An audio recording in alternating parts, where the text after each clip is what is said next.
The Placer County Sheriff's Office and Moxie Forensic Investigations have officially identified the body of a woman who was found dead near Emigrant Gap 5 decades ago as Melinda Pip Beardsley. On December 17, 1977, the body of a 30-year-old mother of two was found strangled to death in a secluded snowbank. Despite extensive investigative efforts, she went from cold to cold case. So it started with the fingerprints, sending those out, trying to get a match. That was done a handful of times over the years to no avail. In 2011, the Placer County Sheriff's Office exhumed the victim's remains to create a DNA profile for advanced forensic testing. It wasn't until 2025 that further portions of her remains were tested and successfully produced a DNA profile strong enough for investigative genetic genealogy testing. Around that time, the victim's family reached out to the Doe Network and Moxie Forensic Investigations. So we investigated every single detail of her life, starting from when she was born up until the last time she was seen. They would uncover a 1976 newspaper clipping of her DUI arrest in Reno, Nevada. Her last known location was Reno, Nevada. So that's where Detective Minyard contacted Reno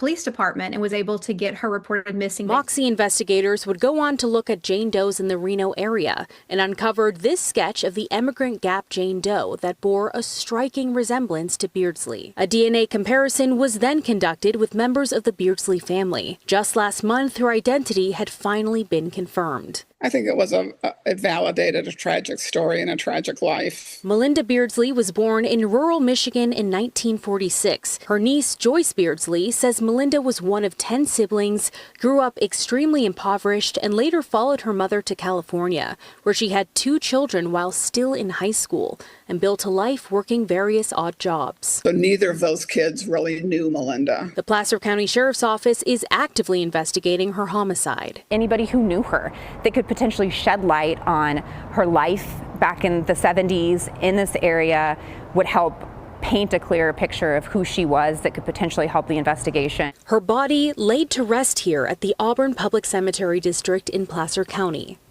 Reporting in Placer County, covering local news that matters, Juliette Smith, Fox 40 News.